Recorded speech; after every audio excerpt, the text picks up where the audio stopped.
get the mic in. Okay, we're good. We're good. Hello, everybody. We are live here, and we're going to put Joanna on the front page here, and I'm going to change my layout here. Boom, boom. Okay. Hello, everybody. It's Jeff Eichen here, and we're on StreamYard today and on YouTube.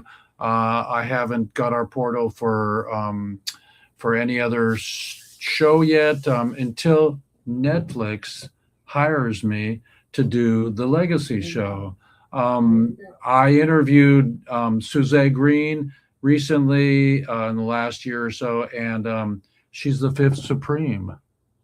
She came after Diana Ross, so you're lucky, lady. It's your lucky day. Everybody, this is Jeff Eichen with the Legacy Report show, and we find people that have a consideration to think about their legacy and where they've been, what they're doing, and what it means to the world to have you in our life and what you provide for people. And you'll get a copy of this, and I'll get a copy of this, and blah blah blah. And then one day maybe Netflix will say, "Hey, that's a great idea," and put us on. So it's nice to meet you, Joanna, Brandi, and tell us a little bit about your prime directive and who you are. My prime directive, it's never been put that way before. My prime directive is to help organizations create happy workplaces. So when people come to work, they can bring all of themselves to work. They can feel good at work. They can be challenged at work. They can find meaning at work. Mm-hmm. They can get energized at work. And when they go home at night, they have energy left over for their kids and their family and their hobbies and anything else that they do outside of work. So I guess you could call that my prime directive. That's your prime directive to help people. Is it an organizational skill? Is it a peace of mind skill? Tell us a little bit about what you do. Well, it's I'm a consultant, a speaker, the usual author, the whole bit.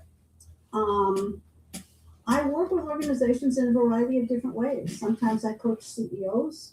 Sometimes I work with whole management teams. Sometimes I work with customer service departments. I teach something I call positive leadership, and I help them create something that I call positive spillover. Mm-hmm. Because when an organization is running well, that good energy spills over out into the community. It spills over out to our kids. It spills over. I lost you, Jeff. Oh, there you are over there. No. We're going to dive right into right here. Let's see. I have here. Let's see. I think I have your website right here. Let's dive into that for a minute. Okay. It's a bit of an old one, but it's okay. Okay, hang on just a minute. Let me go back to my my technology here and StreamYard and stop share screen and share screen. Okay, so what we're going to do is we're going to share screen here. So we're going to go, actually, let's go here to share screen. Okay, so let's see if we got you. Add to stage, share screen, stop share screen. It's an amazing amalgamation. Okay. Here we go. This is why I don't do anything like that. Oh, no, it's beautiful. It's beautiful what I do at the end of the day. So here we are at Return on Happiness. Guide us through a little bit here on your website so people can come to you and hire you and find out a little bit about who you are. Okay. Well, it says it right there. My job is to elevate, energize, and empower teams in organizations in order for them to keep themselves and their customers happy, loyal, and coming back as friends. because if they're only happy once, they're not going to come back and buy again. My background in direct marketing taught me that, you don't really have a customer until the customer comes back and buys the second time. Right. So my whole background for the first 12 years, I think, or so, was in direct marketing, and it was a good background for me. But then I decided I wanted to do something different. It's kind of a funny story, because it was time for me to leave the company I was working with. I had been there for 12 years, done what I could do there, managed to train my successor, we did succession planning there. So I had basically grown my staff to the point where I could leave my job and they could stay whole, which is what they did for another 11 years. I'm so proud of that. But I didn't really know what I wanted to do next. And so I started calling my customers and asked this best question you can ask. What do I do well? I didn't know once I started studying positive psychology that that's a thing, that asking other people what you're good at is really a great thing to do. So I went ahead and I asked my people what I did well, and they all said the same thing. They said, you take care of your customers better than anybody else. And everybody in the field is looking to beat you. So why don't you go teach people how to do that? So I very boldly quit my job and decided to go teach people how to do that.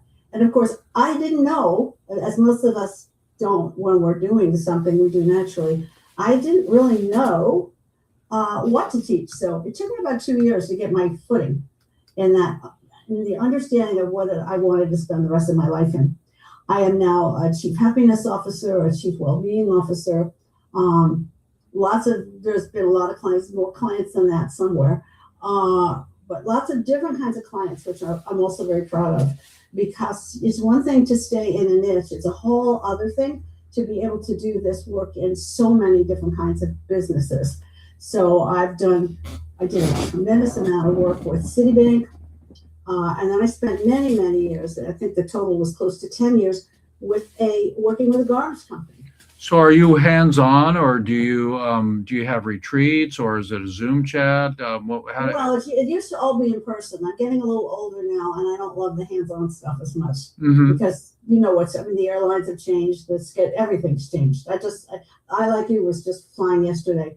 I was down in North Carolina, where I got to see my granddaughter graduate. Oh, so fantastic. Yeah, it's about that. It's that time of the summer. Yes, it is. And she was graduating high school. So I went to a wedding yesterday in Los Angeles. Nice. Yeah, so I was there for 3 days.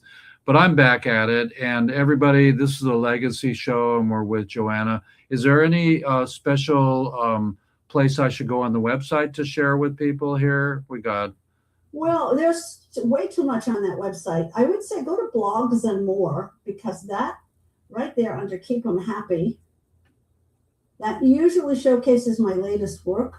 And sometimes it's a week behind. Yeah, I think that may be a week behind or something. I write a blog every other week, and there are hundreds of articles in there. I know a lot of companies use this just to be able to have something to read, and then when they run a meeting with their people, they're actually using some of these stories. And we try to update it weekly. Sometimes get a little bit behind, but there's hundreds of good stories in there for managers and leaders who really want to learn how positive leadership can work in their organization. So that's one place to go. And then, of course, all the programs, lots of programs, keynotes, presentations, positive leadership coaching, research. We have a full range of things we do for customers. I work with a research company out of England. This Monday Morning Motivation is an interesting little tool. It's 2 years worth of positive self-talk that shows up on Monday.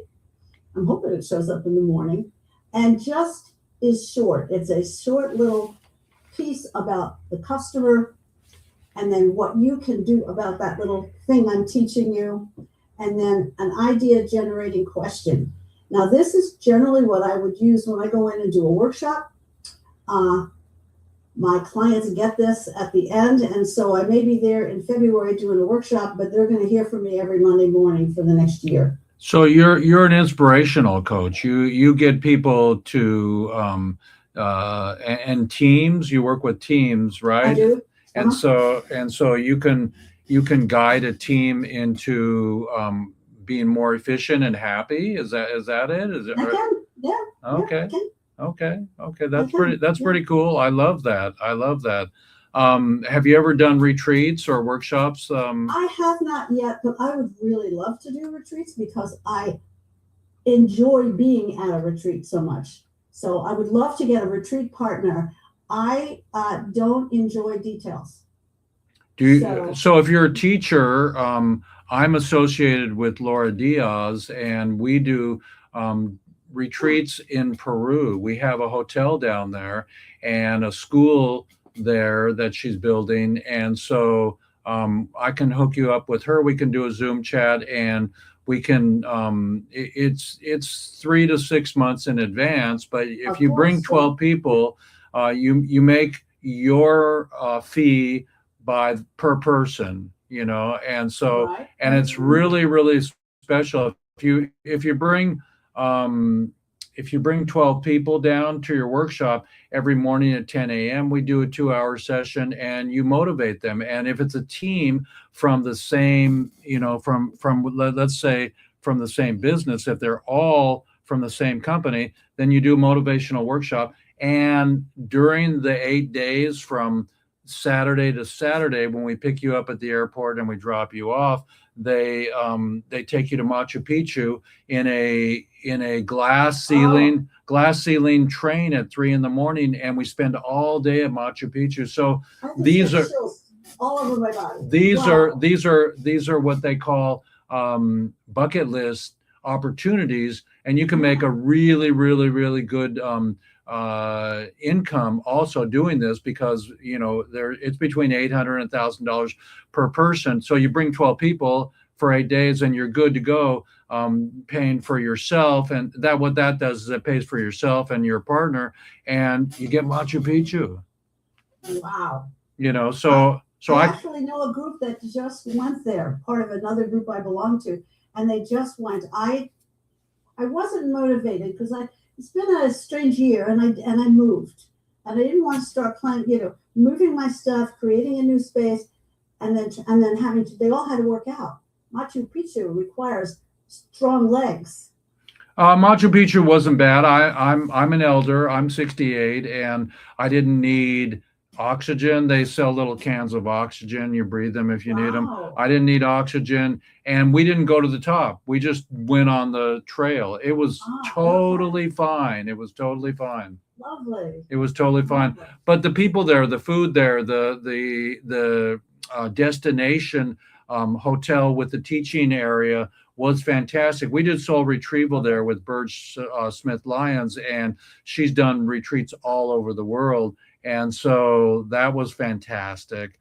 And so yeah, we invite you. I'll follow up with Let's go to Laura. Machu Picchu. If I don't have to sit on an exercise bike every day for an hour to build myself up. No, Let's no, do no, it. no, no. But you know what I did? I swim every day, but I also did the stairs like 2 weeks in a row before I left, because I wanted to be stronger for that trip. I would too. You know, I for would too. I just walked through an airport. I'd like to be stronger. I do steps here. I just did on my way up, down, up, down. So, I did 4 flights so far. oh yeah, when Six the flights so far escalators today. didn't work.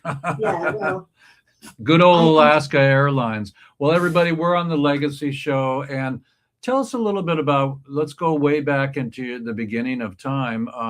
When you were a little girl, who inspired you to be different and want to help people? oh, well, that had to be my mother. I was a little girl, and my mom was one of the few working mothers. I'm older than you are, so I go way back in time. And my mom was a lawyer. And of course, I didn't understand it because everybody else's mom was home after school. Mine wasn't because she was working. It took me Right. a long time to truly appreciate that. Every Friday, and I didn't even know what the words meant, but I knew that on Friday she went to legal aid. I didn't know what it meant. And she could have been talking about a popsicle as far as I know.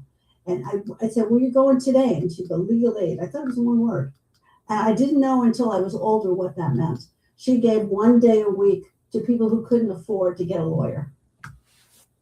And she was so motivating. She was only 4 in her graduating class in law school. There were only 4 women.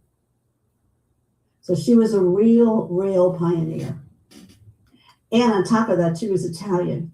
So back in those days in New York, Italians weren't always treated well. So she was quite the role model.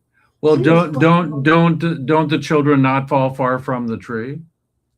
Well, we all have our own thing. Yeah. Right. I mean, I just hung out with my sister. My mom had 120 employees back in the day, and mom would be 90 now or something like that, but she's gone. And it's really amazing how the guys turn out like their dads and the girls turn out like their mom, no matter what. I mean, a little bit, it can't not rub off. They're your first teachers. Absolutely.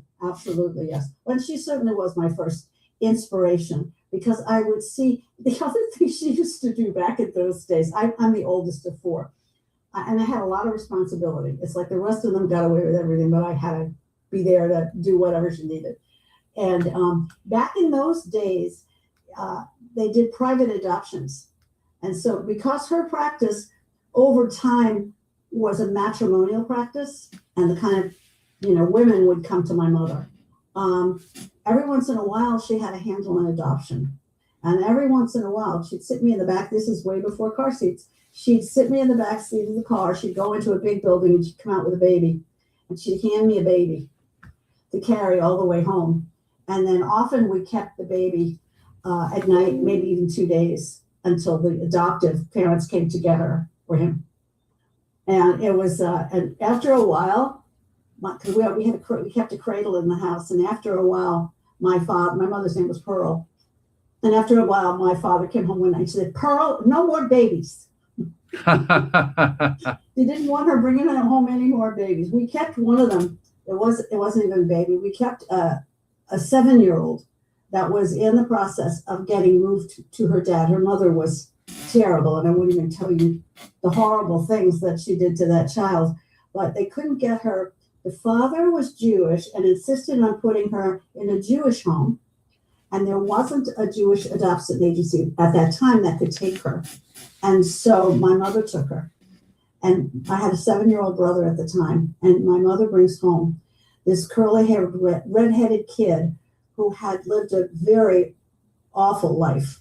You mean she didn't ask the family if, No, she came home with a kid. No, I guess she might have. I don't remember. All I know is that this kid she was unruly and she had no manners, and it was just something else. But that's the kind of heart she had. Your question was, where did I get this feeling for people? It came from my mom. Right. And is mom no longer with us? She died at the age of 93. Wow. Until she was 91. She was a judge in New York. And if they kept that job open, she would still be working. But she loved her profession so much. She really did. And her goal, of course, was to become a judge, which she eventually did. So you were inspired. I mean, I have empathy for people of color and for women, so you were inspired by a powerful woman. I was, and actually I didn't want to be a powerful woman. I went in the other direction, as some kids do, right? I went in exactly the opposite direction. I quit school. I just wanted to get a job. I wanted to be independent. We're talking many years and years and years ago. So I grew up in a very strict Italian family, and I wanted my independence. So in the end, of course, I was inspired by her. She was amazing. While I was going through it, not so much. What's your hope for humanity? That they start loving each other before they kill each other. We have to look at another human being and know that there needs to be we thrive when we're feeling love. And I'm not talking about romantic love. We thrive when we're able to put ourselves in another's place. We thrive when we're able to help someone. I mean, all the experiments they do in psychology, even if it's about, getting online to make a copy, if you say to somebody, I really need to get this copy made, even though there's 50 people online, they'll let you go right in front of them. There's so many things in nature. I've studied a lot of psychology, anthropology. I studied with Andrew Lizarian for many years. She was a cross-cultural anthropologist. And the stories about how tribes worked, how, if you go back in history, we were very peaceful. We were pretty peaceful people. So my hope for humanity is that we will really be able to go to our hearts and realize that that's another human being like me. And when we get into that heart space together, I studied at, I'm not certified, but I studied at Heart Math for quite a while, the Institute for Heart Math in California. And in all my workshops, I get people to go to their heart and to start making decisions from their heart and not their head. When you make a decision from your head and you don't include your heart, it's not the same decision. It's very different. And people are amazed that just by instructing them, like I could say, well, what is it you want to do? And we'll write something down. Let's say, I'll say, what's your vision for that? Boom, boom, boom, boom. They come out with something. And then I'll say, now close your eyes for a moment, take your hand and put it on your heart and just start breathing a little bit. And imagine that you can breathe in and out of your heart. So in a nutshell, that's heart math? Heart math. Heart math. That's pretty cool. Somebody else I interviewed this last week was talking about heart math, and it's just time that we stop this the old school hatred, and we come into the heart of the matter, and we realize that what was I listening to today? I was watching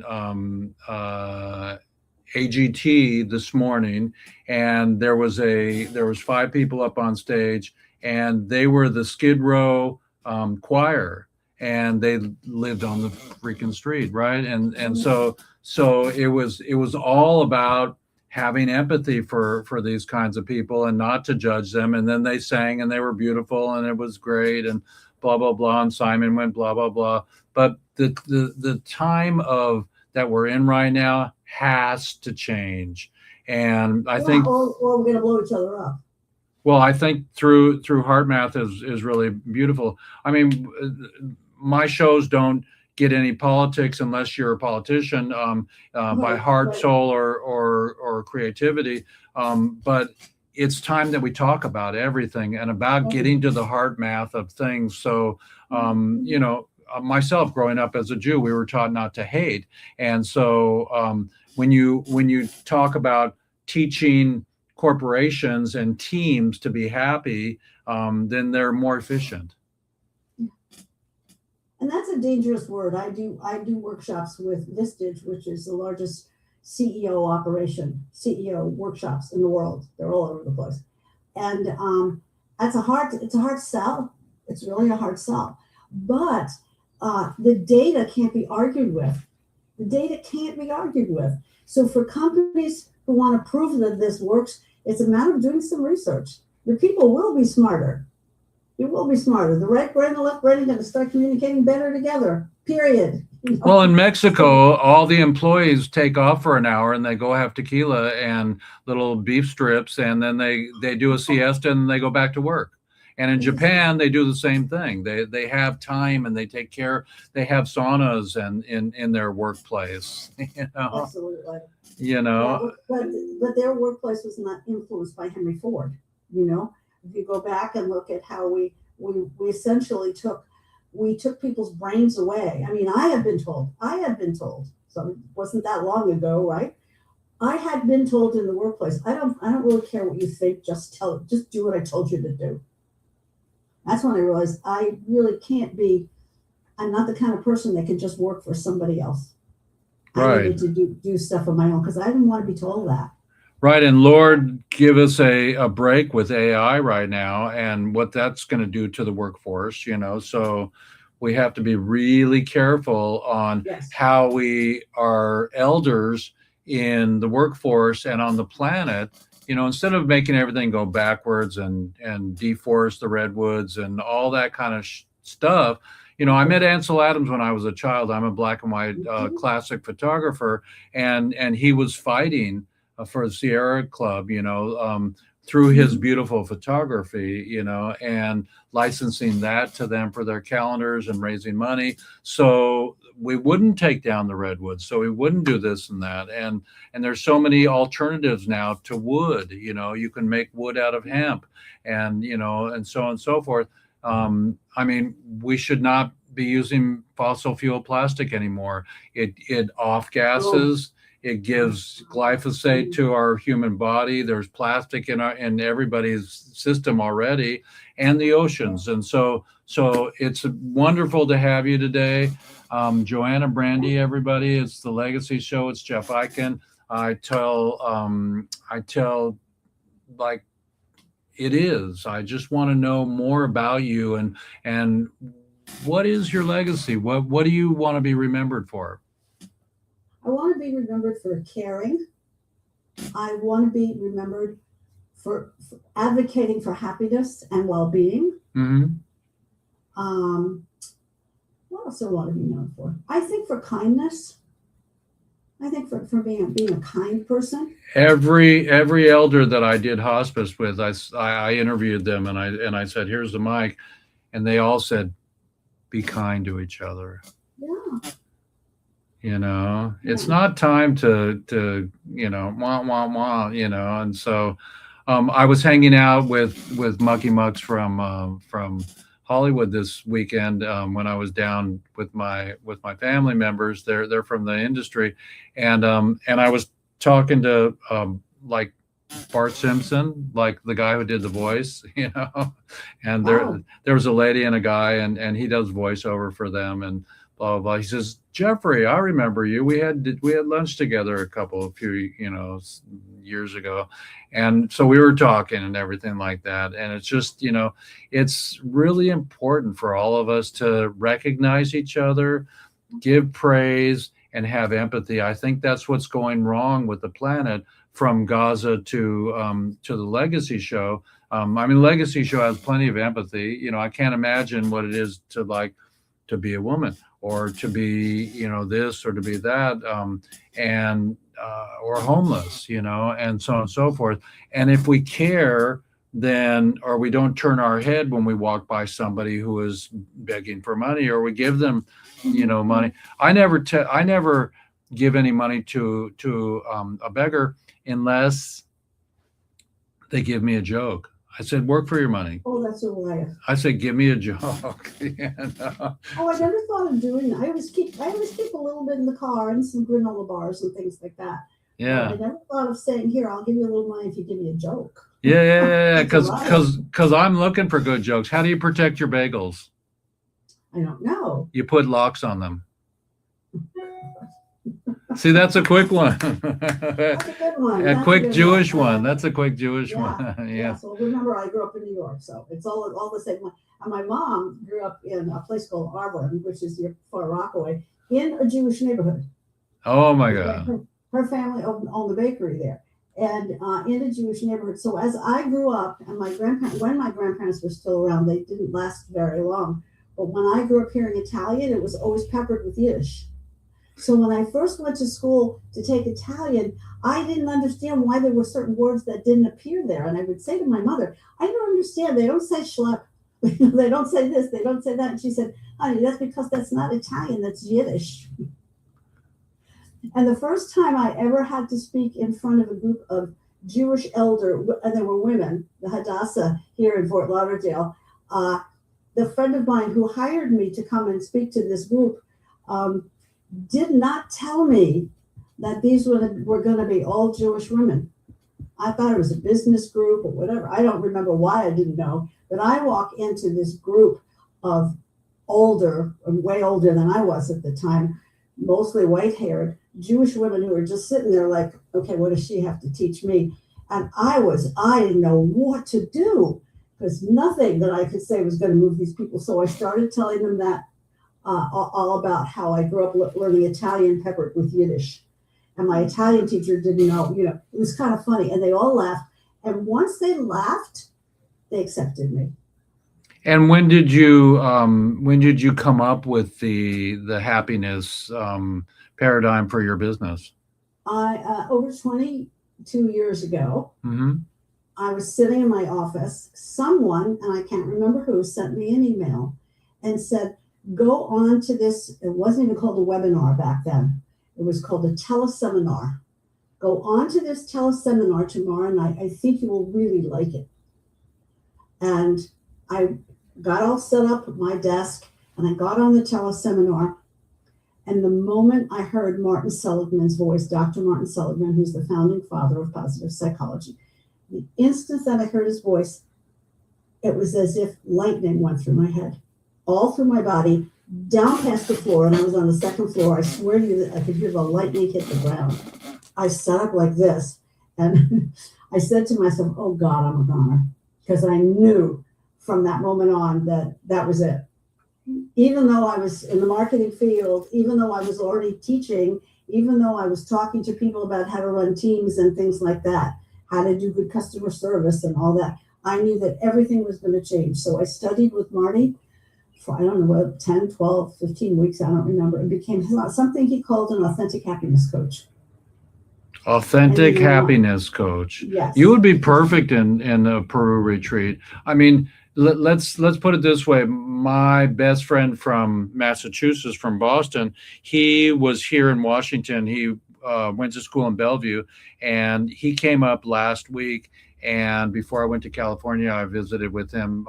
He was here for his 50th high school reunion, and he said to me that during the dinner, it was his turn to talk. And he said, we might have 10 more years left, good years.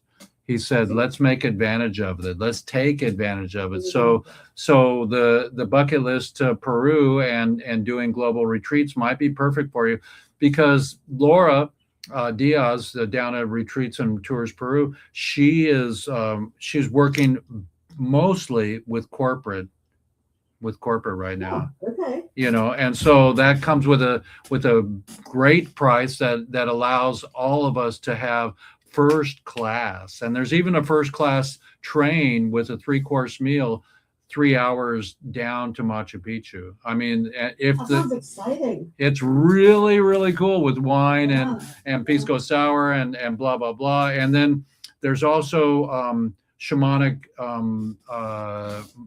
alternatives there, where you can do either plant medicine or cacao ceremony. We did a fire ceremony and a cacao ceremony, no psychedelics, but there is also, they do plant medicine there with all the shaman. They call them a dime a dozen shaman, but they know the right ones, and it's safe and it's in a container and it's really beautiful. It's an alternative to your people that go, but you would be great. You would be great there, because I would love it if it didn't scare me. Now it could scare me. I don't know yet. No. Peru is not dangerous. There's no federales there.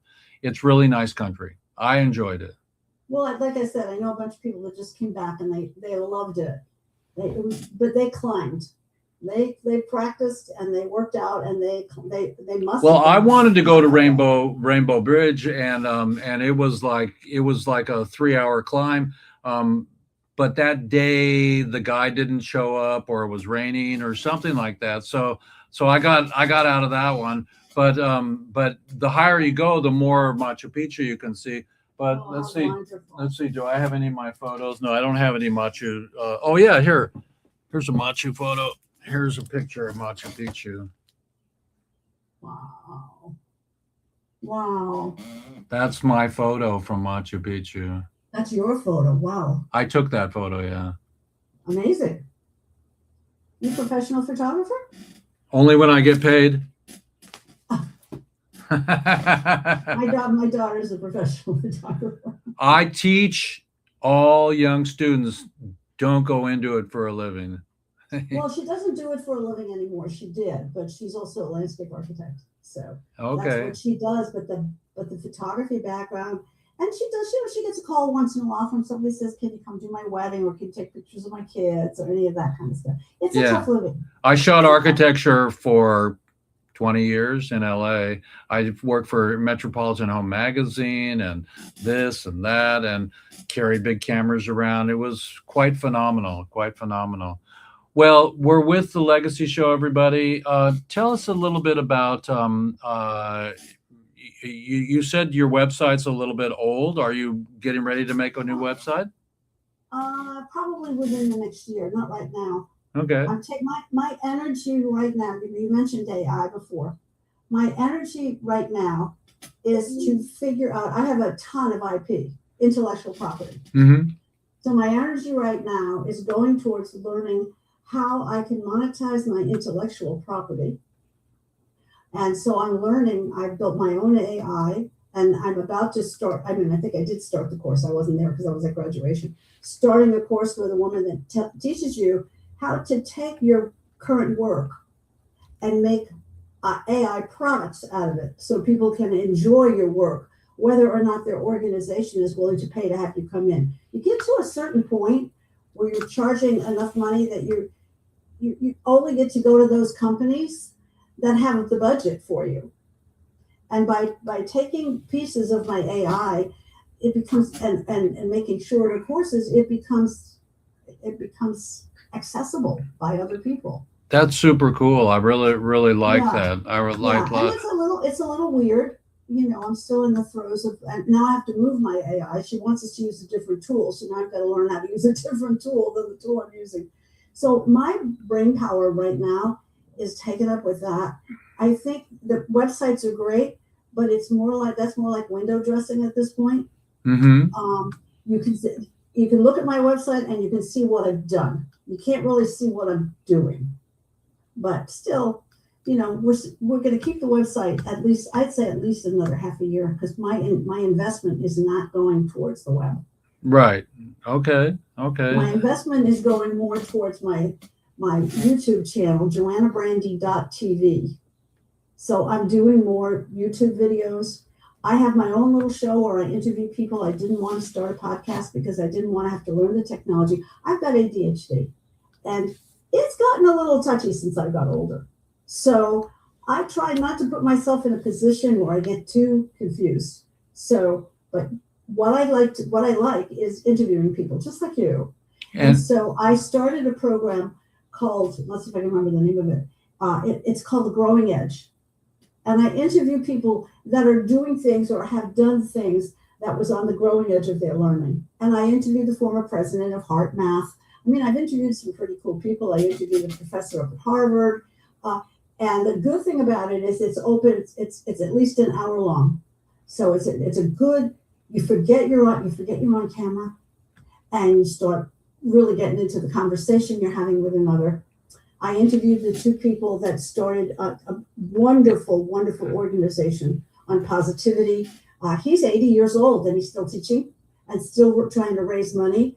And they were wonderful. And I have learned that you can't just use a simple cover on your, like you'll do here, you'll put some kind of cover on it, right? But I was told that my covers were so boring because they all looked alike, which is what I thought you were supposed to do, that I had to have what we call trash and flash. So we had to do that kind of stuff. See, I got my logos moving around. Yeah.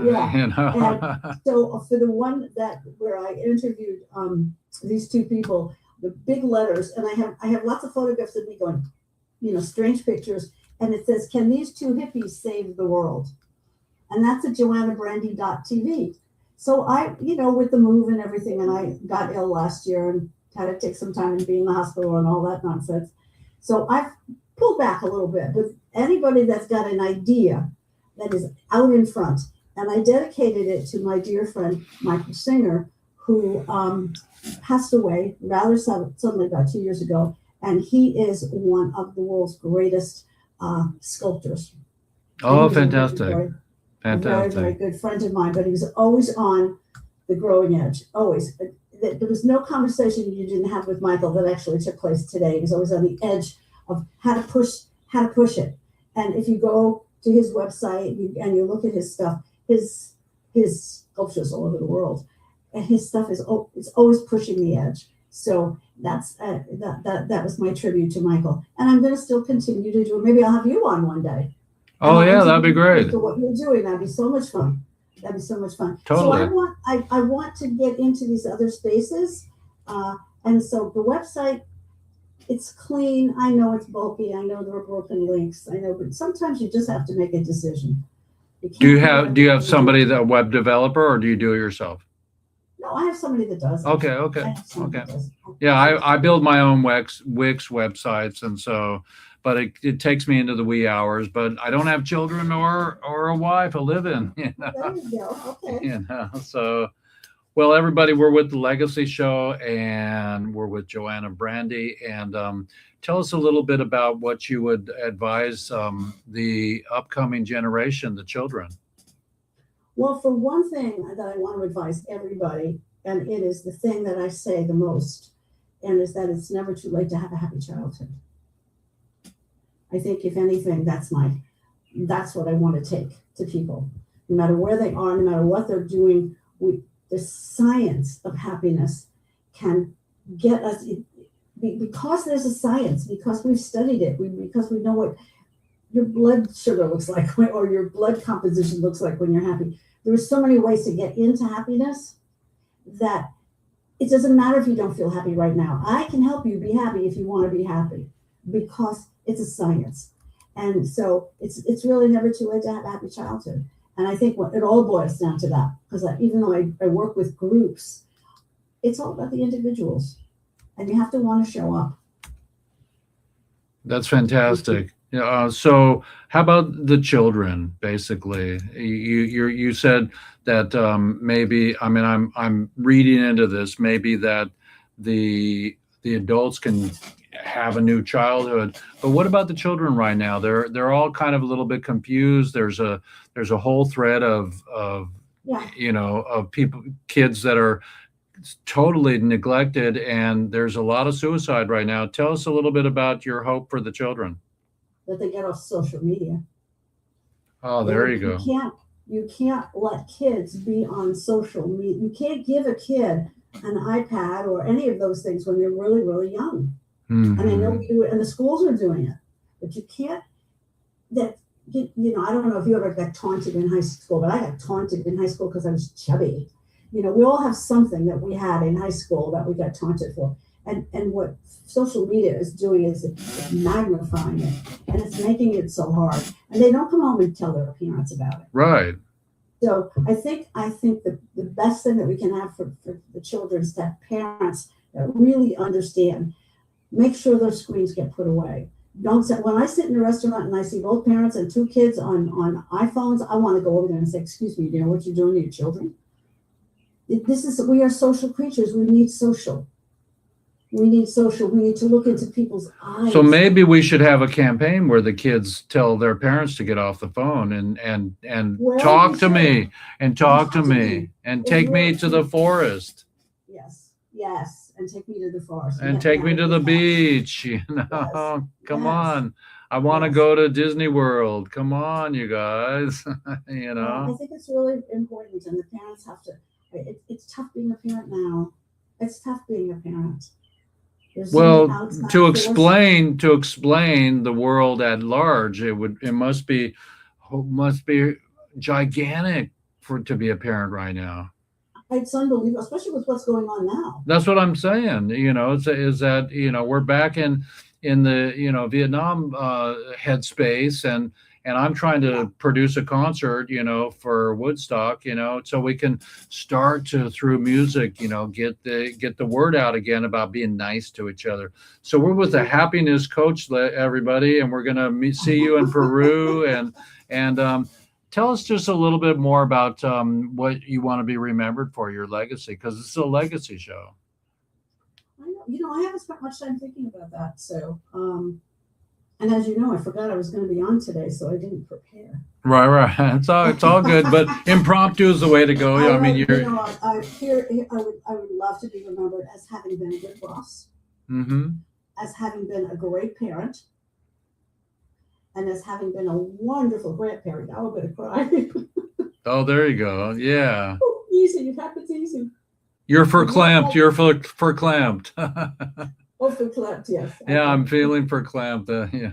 Yeah, because I get all emotional. But I think I just want to be known as a good person.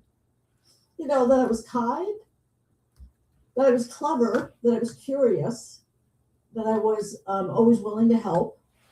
I mean, there's so many pieces, and now that you got me thinking, I got to start thinking about this. I haven't spent a whole lot of time thinking about what I want to be known for, but I know that is one of the exercises that one does at this point in life, is what do you want to be known for? But I think I'm leaving a legacy in all my writing, in everything that I've taught people for the past 35 years. I saw you had 3 books.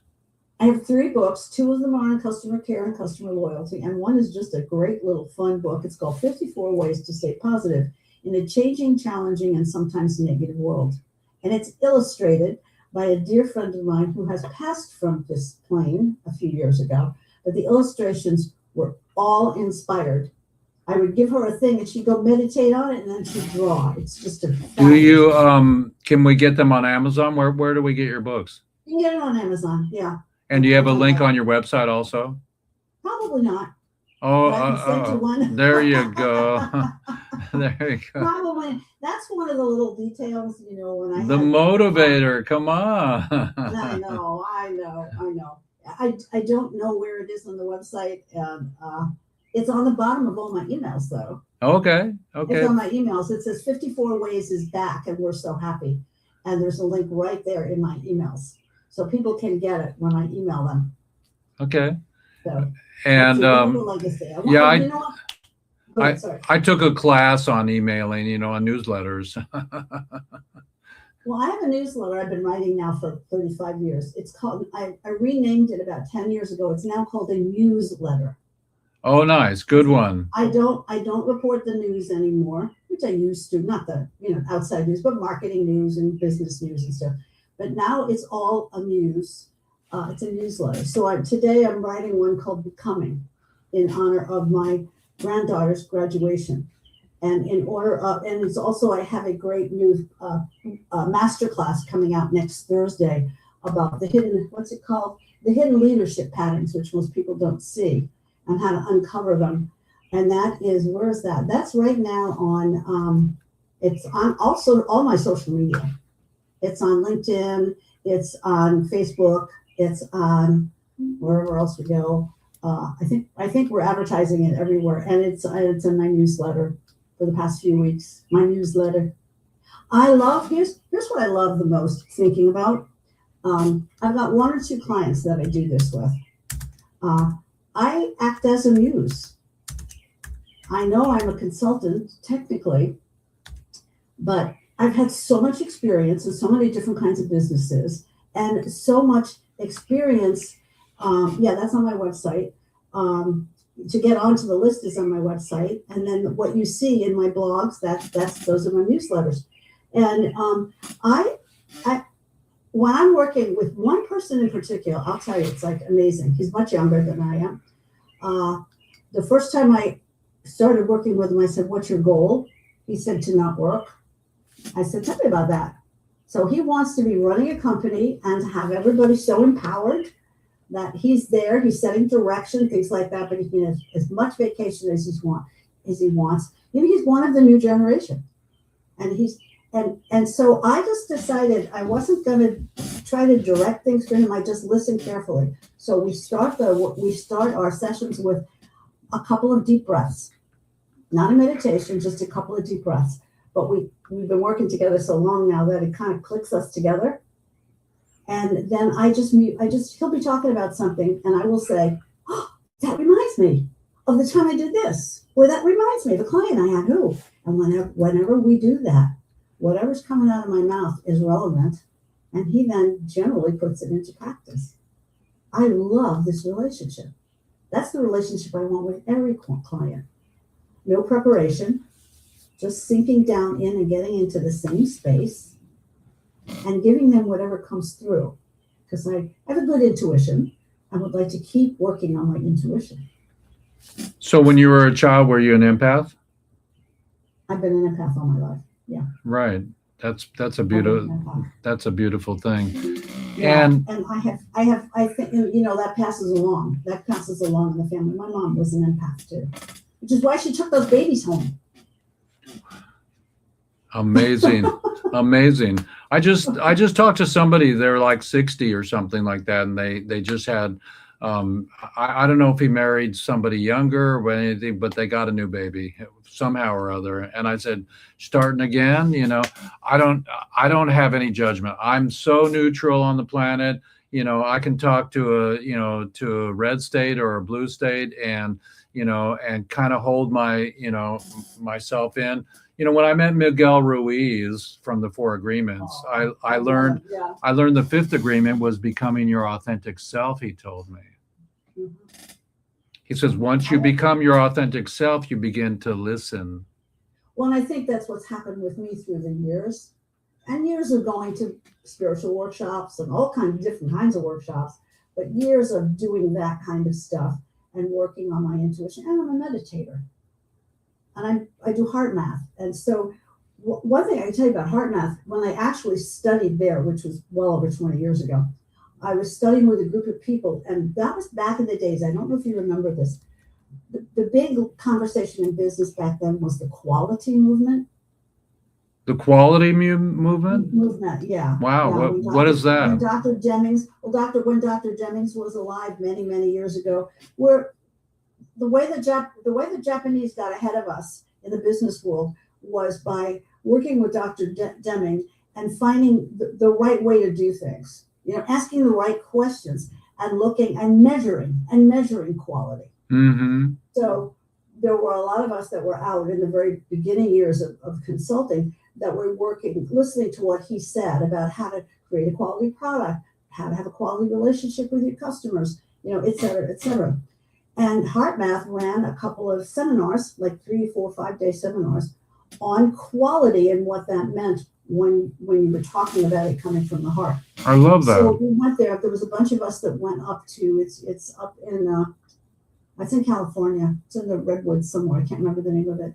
But it's a long ride to get to the top of the mountain, I can tell you that. And love that. We were there for days, and we all working together. And then we came back about 3 or 4 months later, and we all took what we learned and put it into our work. And I can remember sitting at the table before one of the leaders came in, and I just said, I got it. I just got it. I whispered it because it was so weird. I said, I just got to ask this question. Has your intuition gotten really weird? Like you intuit something before somebody walks in the room and they all said the same thing. Yeah, I didn't know what was happening because we were warned that our intuition was going to get better when we spend more time in our hearts. So intuition gets better. So it's also about curiosity, right? Everything's about curiosity. That's one of the things I really need to practice because I am a know-it-all, I'm one of those people that thinks she knows it all. And then that's why I love working with partners, because they generally help me bring curiosity into the mix. Fantastic. Once you're considered a pro or a professional or whatever, it's a little hard not to believe your own press. Wow. So wow. I had the pleasure of spending many years working with a strategic partner who's out of Washington.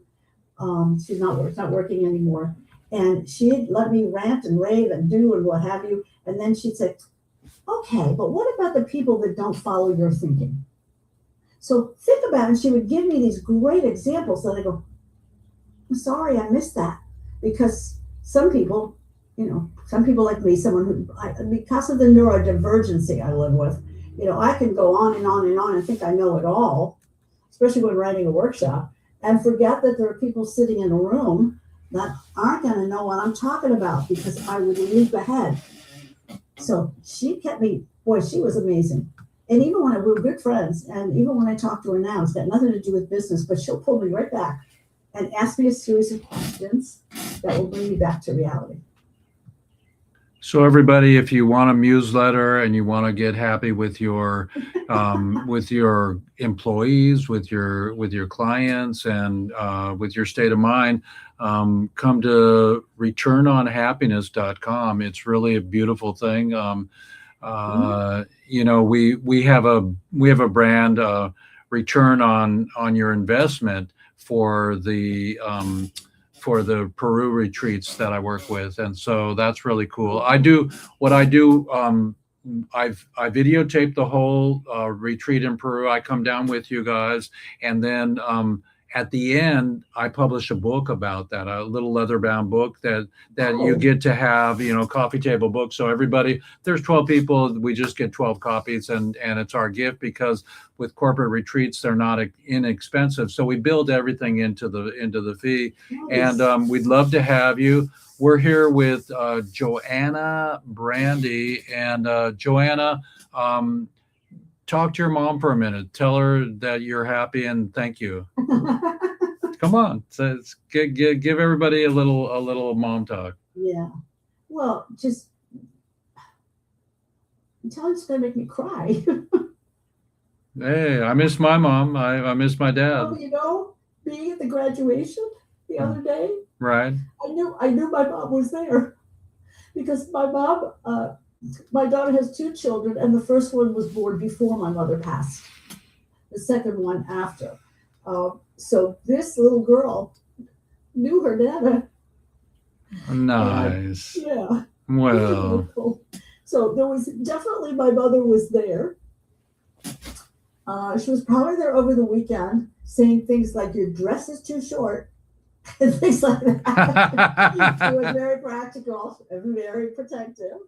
But yeah, I do talk to my mom from time to time. It's wonderful, because I do think the veil is thin, but you have to. We thank the first teachers. I mean, no matter how many times they scolded us, or they were, Right. they were out of line or whatever. They had their own thing. I mean, look at Jackie O, and look at, Michelle Obama. I mean, everybody's a mama, everybody's a this and that, and everyone's got their own, mommy dearest. Hello. Well, shalom aleichem. It's Jeff Eichen here with the Bagel Nosh here. Legacy show today. How do you protect your bagels, everybody? You put locks on them. Locks on them. And could you do me one favor, because I know you've got my website? Could you also put my JoannaBrandi.tv, which is my YouTube, up there? Hang on, let's get this here. Since that one gets updated regularly. Okay, hang on. So it's Same at www.joannabrandi.tv. I bought my own TV channel. So we're gonna go duplicate.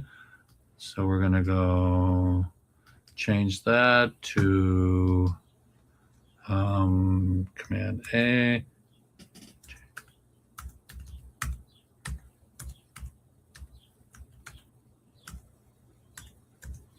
There we go, right there. Like you have to. That's fabulous. Thank you very much.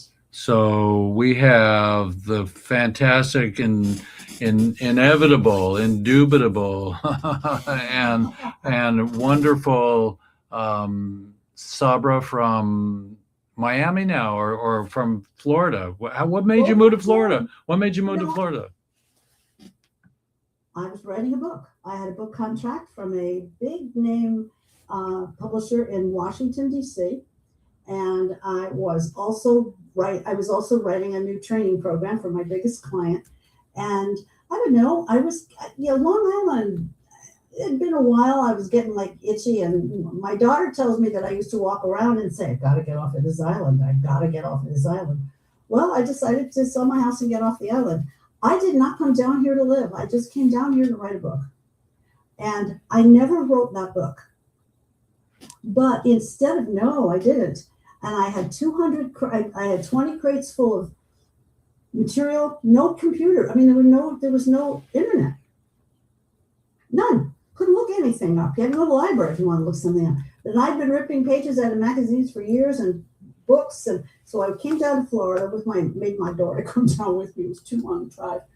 And with 10 crates of paper, a computer, a printer, and one suitcase of clothes.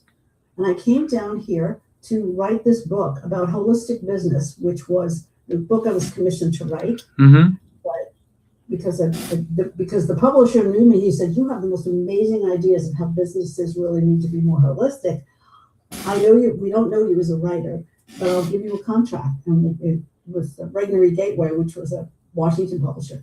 But I have to tell you, as I started writing this book, every nun from my childhood came out to tell me how stupid I was. It was horrible. It was a horrible experience. And so I decided to write a survey with my friend from Washington, Lois Greenberg. We wrote a survey. I hired a company, and we interviewed 200 people about their practices. Wow. Yeah, I still got that survey around somewhere. And those people told me that they thank you for giving us this survey. We never thought of our business. So basically, I'd written the outline for the book, but it was still too much. He still wanted all these hundreds of pages. So I did something very smart. I called one of my clients. Her name was Dominique, and she was in New York. I said, "Dominique, I'm killing myself down here trying to get this book written. I'm telling you, the nuns from my childhood are telling me bad things. It's horrible. It's like, the only good part was I lived across the street from the beach. And so I walked on the beach in the morning and at night. And so I said to Dominique, "If I write this book, will you read it?" And she said, "How long is it?" I said, "Well, a minimum of 275 pages. I said, "Dominique, I don't think I can do that." So I asked the best question in my life. I said, "What would you read?" She said, "You write me a book that has one idea on the page, and that idea doesn't have anything to do with the next idea. I will read that book." So I was shocked. I went, "You want me to do toilet reading?" And she said, "Yes." And that little book was published by Lakewood Publications. It sold 10,000 copies. We're talking 35 years ago. It sold 10,000 copies. It was a hardcover and then a soft cover. Wow. Yeah. And the stuff in it is still pretty good. Obviously, we have email now. We didn't have email then. But I've actually taken the book. I did give it to my AI, but I don't like what my AI did with it. So I rewrote it again. I'm still working with a friend of mine to see if we can get it. You mean into some second edition? Yeah. Well, it's Okay. already been reprinted 3 times. The updated But- version. The updated version. Yeah. Yeah, but they're never as good as the first one. Like 2010 instead of 2001 Space Odyssey. Forget it, Exactly. Well, everybody, we're at the top of the hour. We have Joanna Brandi.tv now and returnonhappiness.com, and we'll see you in Peru. Any final words? Yes. Oh, I'm just so grateful. I'm Yeah. just so grateful to you. And I will say that gratitude as a practice is one of the fastest ways to get happy. So I have a little gift that I give to my people when I'm teaching. I call them appreciation audit. So I have little pages. You can print it up yourself. But 5 times during the day, just stop what you're doing and write down the things that you appreciate. And you can't duplicate them. So you can't say, "I love my husband, I love my dog, I appreciate," you have to do new stuff every day. If you do that for a full 2 weeks, you will change your happiness. So you give gratitude 5 times a day? 5 times a day, you stop, sit still. I like when you go to your heart. That's a good part. And just say, "What do I appreciate?" And start writing that down. And then what happens if you're writing it in a little book? If you're having a bad day, you go to your appreciation book and you're reminded of all the things that you appreciate. Electricity, a good cup of tea, a fresh lemon, a walk in the sunshine.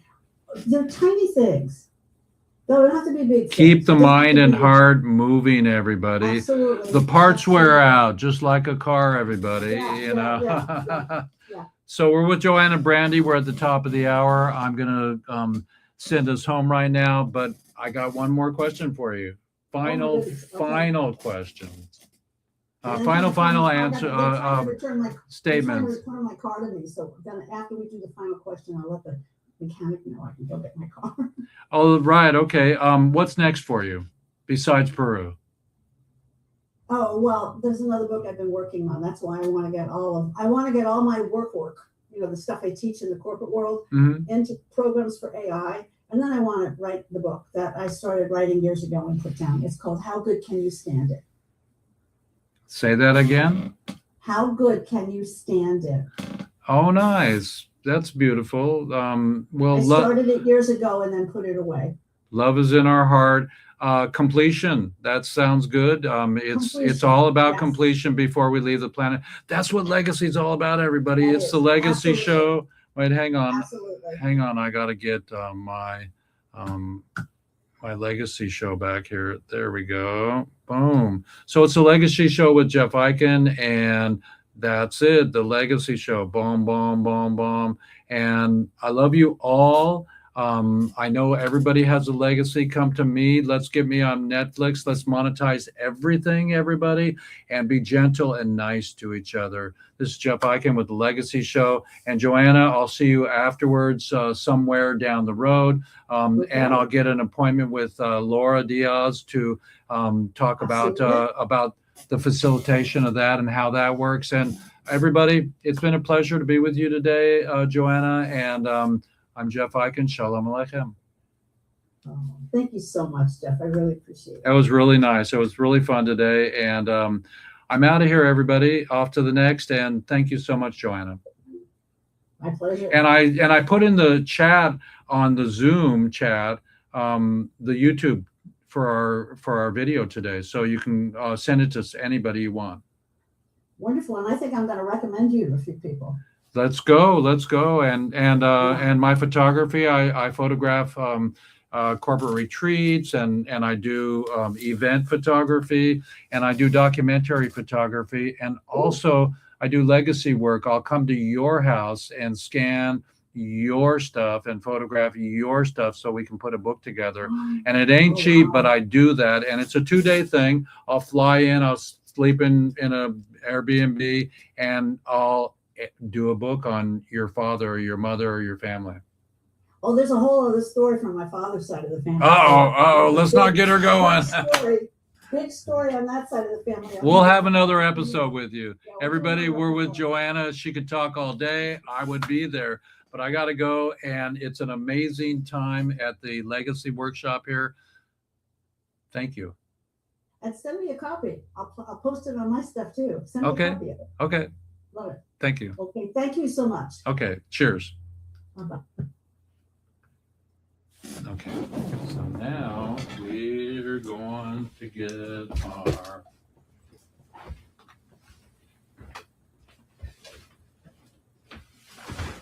God dang.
Let's get to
Okay, everybody, it's Jeff Eichen here, and we had a great time with Joanna Brandi today, and that's the end of our episode. So thank you, YouTubers, for checking in, and go check out the Happiness Coach. She was great. Thank you, everybody.